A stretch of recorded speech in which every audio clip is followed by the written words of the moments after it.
Yeah, I'm Yvette. My name is Shaheen, and I am a member on the Agham Social Welfare Board, responsible for inclusion and the Parent Support Group. Thank you for joining us today as we talk about understanding and supporting neurodiversity. Neurodiversity refers to the concept that neurological differences, such as autism, ADHD, dyslexia, dyspraxia, dyscalculia, are all natural variations in human brain development. Approximately 15 to 20% of the population are neurodiverse.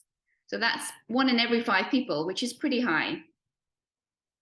This idea challenges the traditional medical model that views neurological differences as disorders or deficits that need to be cured or treated.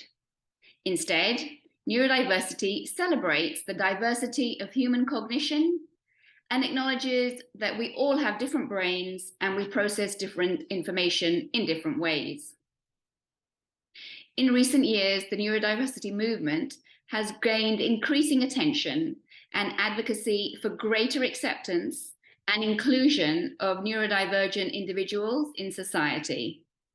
So this includes changes in education, employment, healthcare policies, all to accommodate the unique needs and strengths of neurodivergent individuals.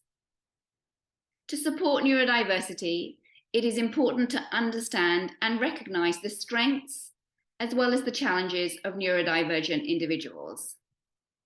So let's look at some of these things under what falls under the umbrella term neurodiversity. So to begin with, we'll look at autism in a bit of detail. Autism is a neurological difference that is a lifelong developmental disability which affects how people communicate and interact with the world. Autism is a spectrum condition, which means that it affects individuals in different ways and to varying degrees. Current estimates are that there's 1 in 80, 100 people who have autism. It is more commonly diagnosed in boys. Suggestions are it's approximately 4 boys diagnosed for every 1 girl. And autism affects boys and girls very differently.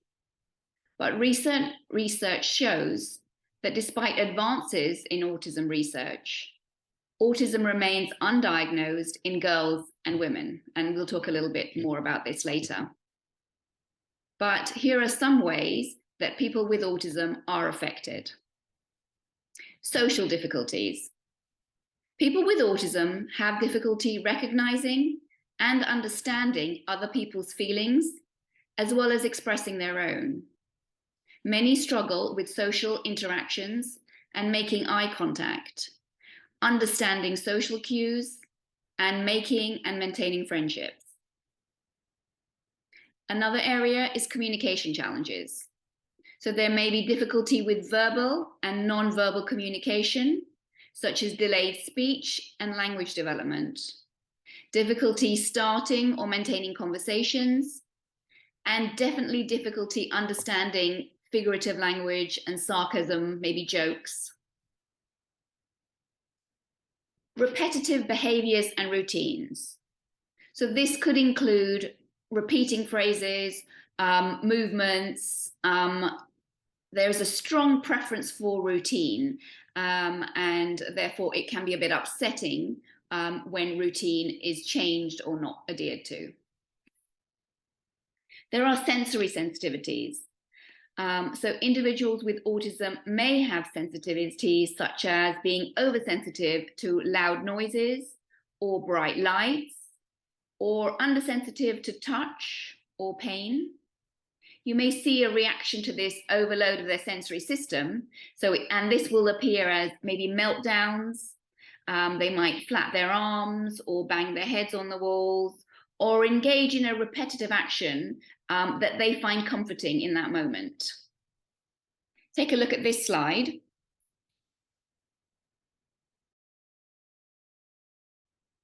It's what we see is what is going on above the water. So we call it the iceberg of behaviors, because what is visible to us is things like maybe the anger, the tantrum, the shouting, some sort of behaviors like hitting or punching or kicking. But behavior is telling us information. And what we don't understand is what is going on below the iceberg. And so, what we have to, I guess, remember is that it's not an individual that is behaving badly in that moment or purposefully making a scene. We don't appreciate what is going on and we don't know what is below the iceberg. So, all we can do is be non judgmental and extend kindness. Many parents actually report that they receive comments that there's something wrong with their parenting, and that's why their child is behaving in this manner. And this type of judgment for a child and a parent at that moment where there is obviously an experience of something going on is actually particularly hurtful. Let's go back to now girls with autism. So they might present differently to boys, and they may be better at masking symptoms. Social masking is where an autistic person acts in ways others might consider normal in order to be accepted by them. So girls may exhibit more social interaction and communication skills than boys with autism, but they can still struggle with the social cues and emotional regulation. Unfortunately, many girls with autism may be misdiagnosed with other conditions such as anxiety, depression, and this leads to a delayed or a misdiagnosis. And it's just important to be aware of the different ways that autism can present in girls, as early diagnosis for all and intervention can lead to better outcomes for children with autism.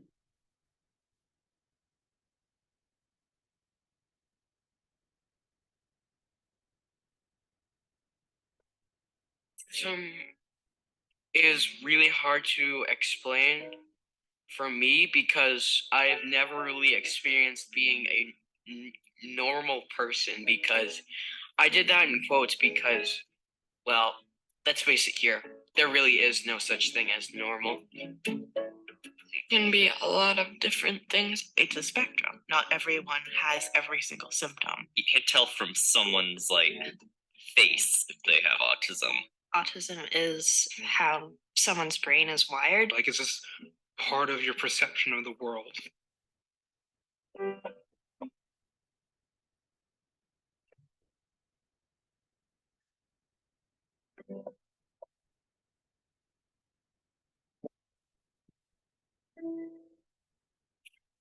When there's too much people standing around talking, too much noises, it just feels like uncomfortable. It's lights and sounds that usually do it for me. Like, it's like the entire world is like pressuring you and like punching onto you, and there's not really much you can do about it except just to get out of there. I don't go to movie theaters. I've never been to a concert. I feel like I'm missing out on a lot of stuff. I remember very early on, like watching someone scratching at the carpet. Like the feeling sticks when it's really awful, and it's just like. Some people with autism have a hard time knowing when someone's happy or sad or angry or frustrated. I wish socializing were easier, definitely. Because there are so many times when I'm with other people who seem to have a natural flow of conversation that they all get, and it almost seems like they have a psychic link with each other at some point that I am locked out of. If someone with autism is like a quiet kid in a corner or something like that, it's usually because he's questioning himself. So if you see someone like sitting alone or something like that, feel free to go and talk to him. It could help them out a ton. Trust me, I know.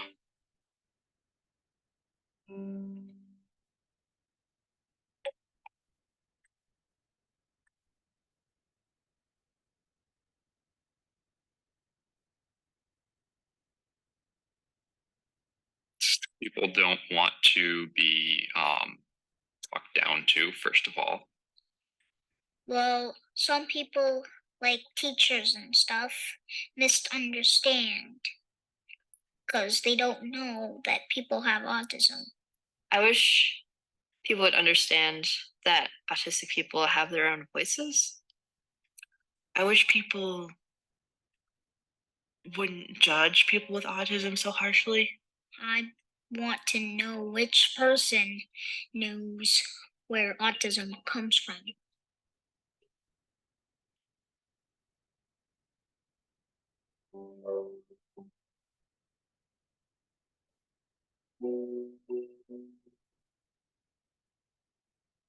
I feel like a cure for autism is a complicated subject. So in order to cure autism, you would have to go to DNA and genetics of someone and alter it. But that's your basic makeup. So that would probably impact your entire being. I think if you're autistic, you're autistic. And really the only true cure, I think, is really what I have gotten over the years, which is support and love. If I could cure autism, I would definitely not. Mainly because of the fact that I want people to be different. I wouldn't want to cure autism, no.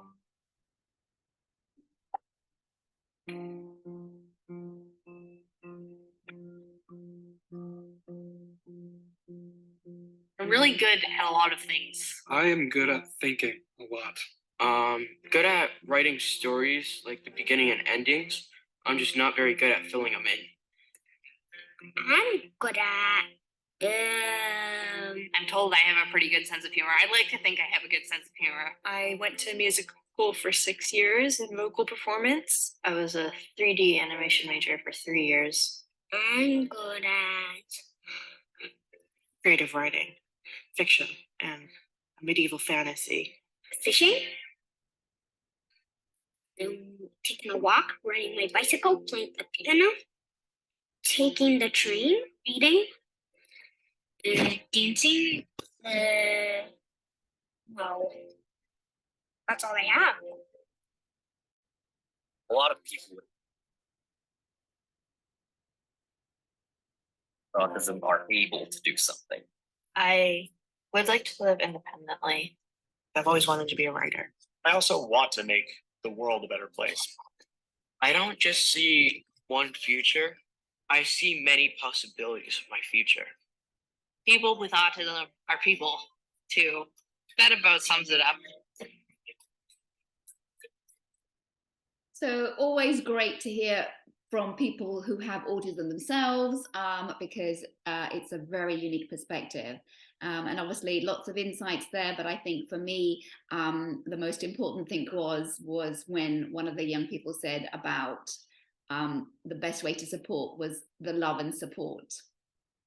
Let's look at now strengths. So obviously every person is unique, but there are common strengths for people who have autism. So sometimes they can be very good and very attentive to detail, or have a really good memory.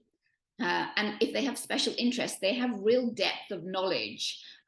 Possibly sometimes some have mathematical and technical abilities. And they may persevere on things that we might normally give up on. There are character strengths such as honesty and loyalty. So it's really important when people are neurodiverse that we remember that the strengths that they have. So now let's talk about strategies to support people with autism, because there's many things that we can do to help. So one I would start with is providing clear and consistent communication.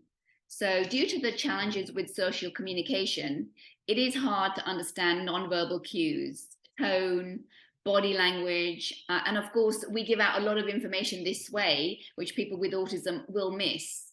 So if we use clear and concise language, it helps them better understand what is expected. We want to avoid sarcasm, idioms, figurative language. And where possible, we want to supplement verbal information with visual supports, like visual schedules or picture-based instructions, It just helps better understand social situations and supports communication. Another useful strategy is creating a structured and predictable environment. So individuals with autism may feel overwhelmed by changes in routine or unexpected events. So where something is more structured, they can help them feel more secure, and it reduces anxiety.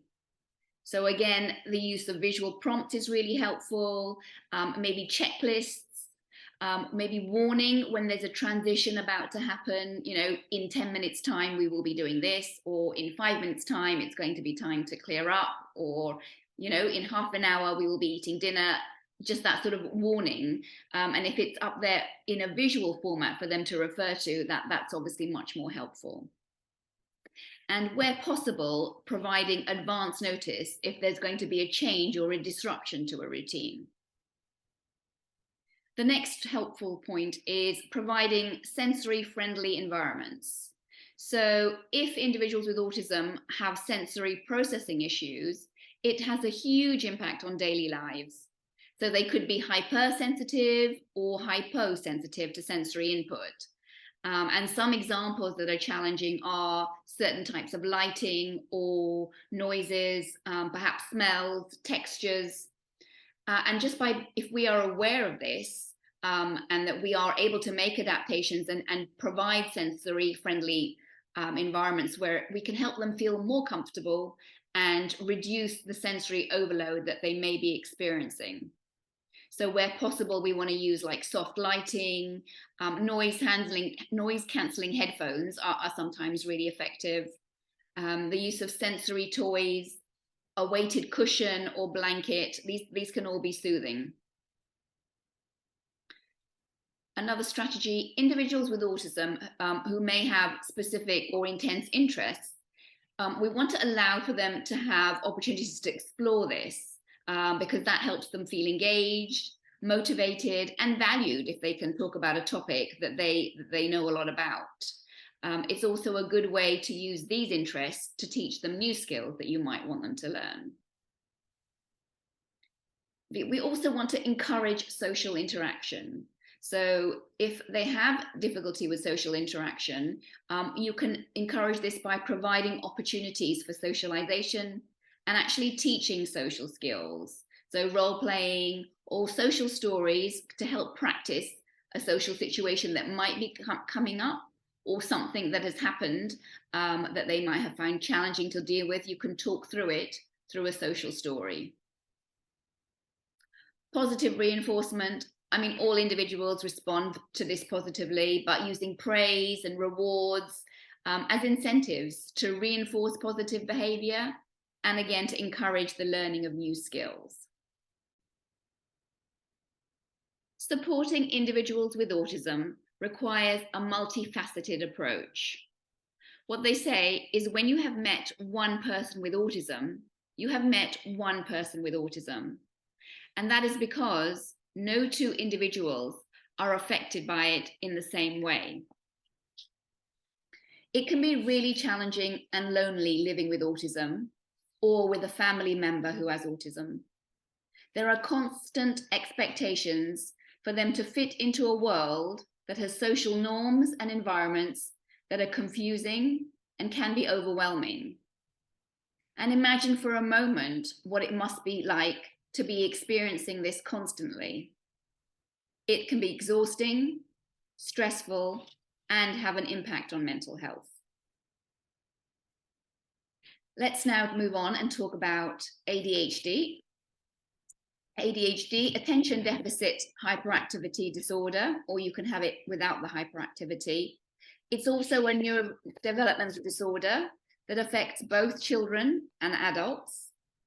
It's characterized by symptoms of inattention, hyperactivity, impulsivity, and it can affect a person's daily functioning in various areas of life, such as school, work, and relationships.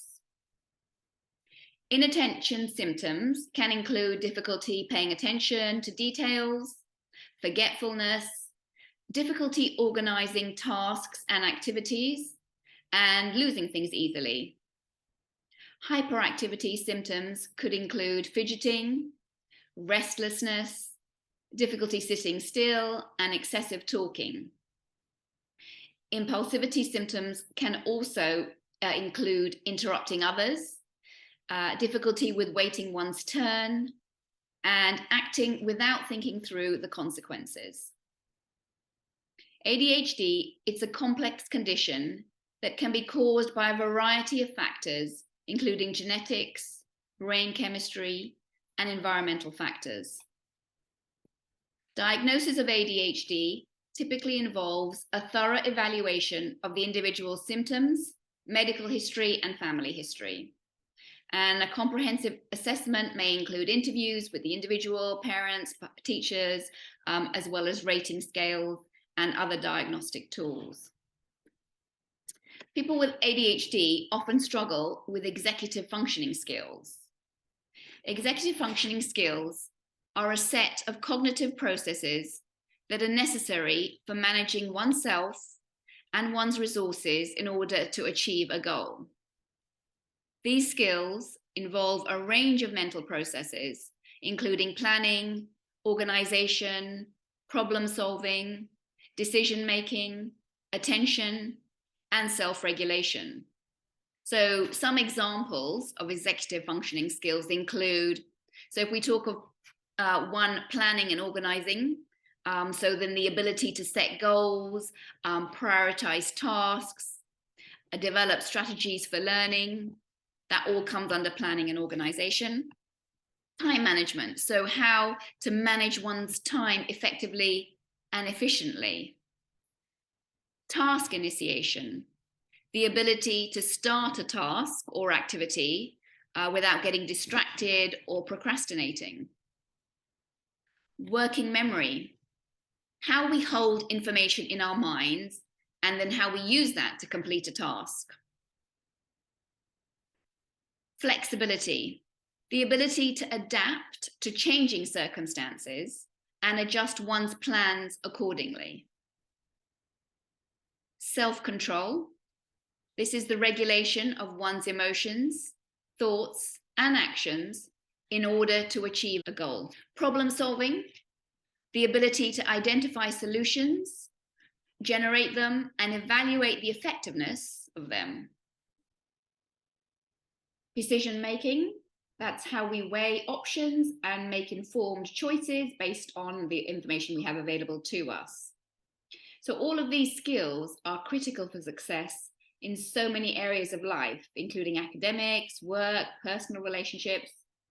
And therefore, people with ADHD require support to develop these executive functioning skills. Strengths. So people with ADHD can have definite strengths. They have this ability possibly to hyper-focus. They are very resilient, generally creative, can be great conversationalists, and have energy in abundance. They will have a unique perspective that is both interesting and valuable. So how do we support ADHD? How ADHD is managed depends on the severity of it. So some people learn to manage it with different strategies. So by incorporating regular movement breaks, if they have to work or study using standing desks, minimizing distractions in their environments. Also, there is behavioral therapy, which can help many individuals to develop coping skills and strategies to manage their symptoms. So one example is cognitive behavior therapy, which is particularly useful also for people with autism as well as ADHD, because it teaches them to manage and recognize their thoughts and emotions. Medications used to treat ADHD include stimulants, and sometimes they can help improve attention, focus, impulse control. But obviously, it's important that medication is just one part and it's used in combination with other strategies. So generally, if needed, it's a combination of medication and behavioral interventions that are most effective. Parents of children with ADHD can benefit from training and education on how to manage their child's symptoms. And this can include strategies such as setting clear expectations, using positive reinforcement, and creating structured and predictable routines. In school settings, educational interventions may be needed, for example, accommodations, such as extra time on tests, preferential seating close to the teacher, frequent breaks, and to be eligible for these, you need a formal diagnosis by a medical practitioner. Exercise and physical activity can reduce symptoms of ADHD, so things like yoga, martial arts, team sports can be particularly beneficial in helping improve focus and impulse control. Mindful practices such as meditation and deep breathing can help with managing emotions and improving focus. Assistive technology. So there is technology out there to support. There's apps and software that can be really helpful to help stay organized, to help with time management and improve focus. And again, we need to be mindful about not making judgments when we see individuals who are pacing, unable to sit still, because again, we don't know what the underlying reasons are. On to the next area is Tourette syndrome. So I'm just going to now briefly go through the rest of these because obviously we can actually spend a lot of time going in depth into each one, but we haven't got limited time. So I'm just going to give a brief now summary of the rest of the things that come under this umbrella term of neurodiversity. So Tourette syndrome is a neurological disorder characterized by repetitive, involuntary movements and vocalizations called tics. And these tics can range from simple movements such as eye blinking or facial grimacing to more complex ones such as jumping, twirling, or making repetitive sounds or words. And again, the important thing to remember with Tourette's is the actions and words are involuntary. So the individual is not doing this deliberately. Under SPLDs, what we call specific learning difficulties, we have dyslexia, dyspraxia, dyscalculia, dysgraphia. And again, I'm just going to give short summaries of what these involve and maybe some strategies that you can use to support in these areas. So dyslexia is very common. It affects 1 in 10 people, and the mainly causes problems with reading, writing, and spelling. And sometimes all of these areas are affected, and sometimes it might just be one. So individuals may have challenging with sequences, also the speed at which they process information, and sometimes difficulties with memory. So common strengths of people with dyslexia are that they can be good problem solvers, they can be creative, observant, have high levels of empathy, and they are sometimes excellent big picture thinkers. Let's go on now to dyspraxia, which is also known as developmental coordination disorder, DCD for short. And it's a condition that affects daily activities involving coordination, so balance and movement, and gross and fine motor skills are more challenging. People might appear to be more clumsy or find organization, handwriting, and sequencing difficult. Common strengths of people with dyspraxia are they are generally, again, creative and maybe the original thinkers, and they can be really good at strategic thinking and problem solving. Dyscalculia is difficulty learning or comprehending maths. So there's a difficulty with understanding numbers, learning how to manipulate them, performing mathematical calculations, learning number facts, etc. To be diagnosed, you would have to have a greater difficulty than your peers, and it would continue over time. Again, strengths. Often people are intuitive thinkers, strategic thinkers, and good problem solvers. Lastly, dysgraphia. This refers to trouble with writing. You might find handwriting, typing, spelling, all of those challenging. And you might appear, again, if you are verbally, appear bright, but then you are unable then to put down on paper. That's a very key indication generally that someone may have dysgraphia. I think the important thing to remember with all of these specific learning difficulties, that they are not an indicator of intelligence. So very often people with specific learning difficulties have average, above average intelligence, but they have difficulty acquiring and demonstrating knowledge and understanding content. So that's the key difference to remember when talking about specific learning difficulties. So how do we help? So these are just general strategies that will help all people who have SPLDs, but multi-sensory instruction or experiences, that's really valuable. So like using visual aids and manipulatives for learning, hands-on activities, just to help process information.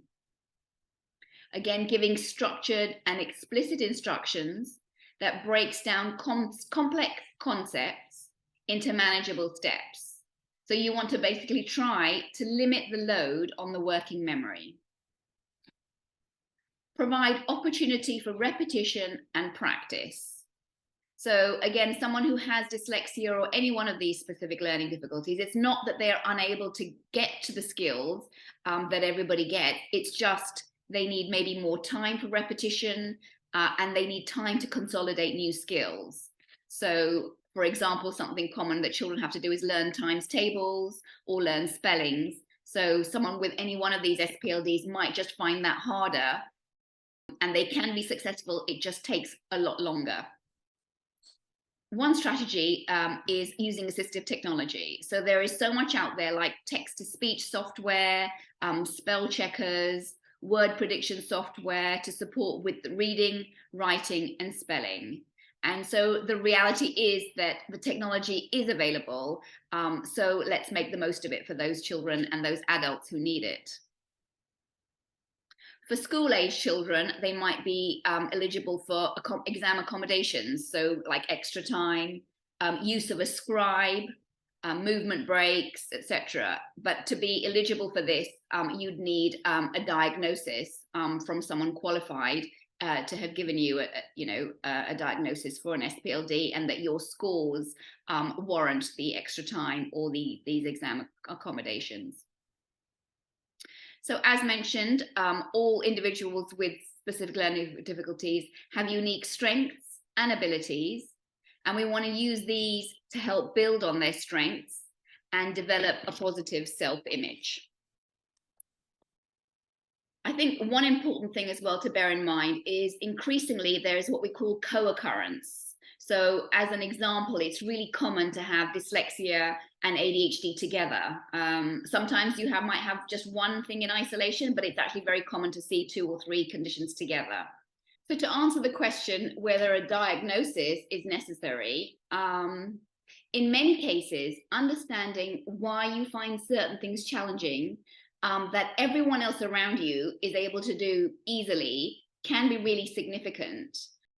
For children in particular, it can affect your self-esteem if you don't understand why you're struggling with something in particular. But the reality is in the UK, it is increasingly difficult to get a diagnosis. So the CAMS waiting list, which is the Children and Adult Mental Health Services, where you would go to get a diagnosis of autism or ADHD, their waiting lists are really long at the moment. In some areas, up to 2 to 3 years. And privately, it's not a cheap option. You're looking up sort of roughly £1,000 for a diagnosis of a specific learning difficulty, and then for a diagnosis of autism, it can be sort of upwards of £2,500. So it's not an easy path to pursue. Next, we're going to talk about inclusive language. Because we need to be mindful that our words are so impactful. We can make them feel excluded or included through the words that we use. Inclusive language refers to the use of language that avoids marginalizing or excluding people based on their social or cultural identity. It is language that recognizes diversity and promotes equality and can help to avoid perpetuating stereotypes. It's an important aspect of creating a more inclusive and respectful society. So here on this slide are some examples of phrases to use and to avoid using. So some of it we will be familiar with already, so I'll just run through the list. So we want to try to use the word accessible toilets, accessible parking, rather than disabled. We want to avoid wheelchair bound, but instead say someone is a wheelchair user. Rather than referring to a group of people that they are the disabled, we want to say a person with a disability. Avoiding words like afflicted by or suffering from, and instead just name the condition. They have a visual impairment or they are neurodiverse. Avoiding saying fits or spells if someone is having a seizure, because that's the medical terminology. And this one we're familiar with, rather than say mental issues, we want to say a person has a mental health condition. And when we're talking about older people in our Jamaat, avoid using the elderly or senior citizens and refer to them as older person or older adult. When we're talking about people's conditions, we generally would say that it is a person with autism, and there are different points and different points of view on this. So that's called person first language, but there are people who prefer identity first language, which puts their disability first. So it really does boil down to personal preference. You know, so it's just better to ask someone, if in doubt, how they want to be referred to, because what will be offensive to one person will be perfectly acceptable to somebody else, and vice versa. So to summarize all the things we've been talking about this morning, not all disabilities are visible. So when we are witnessing a behavior, we are unaware of the underlying causes, and therefore we all need to do our bit to be supportive and extend kindness in any situation that may arise. Create an inclusive environment that welcomes and respects neurodivergent individuals. We want to foster open communication. This can include providing clear and concise instructions, listening actively, and allowing people extra time to process information. When talking to people with disabilities or family members, we have to make efforts to overcome our own discomfort or embarrassment or perhaps fear of saying the wrong thing, and extend kindness and compassion wherever we can. With all the neurodiverse conditions, there is a need to raise awareness and acceptance. The Parent Support Group have a monthly autism support group. It can be a very lonely journey when you have a family member with a disability. If you want any more information or on anything you have heard about today, please contact the Aga Khan Social Welfare Board, and we will offer support and advice where we can. In conclusion, neurodiversity is a concept that celebrates the diversity of human cognition and recognizes the strengths and abilities of neurodivergent individuals. By promoting greater acceptance and inclusion of neurodivergent individuals in society, we can all work together to create a more diverse, equitable, and inclusive world for all. Thank you for listening.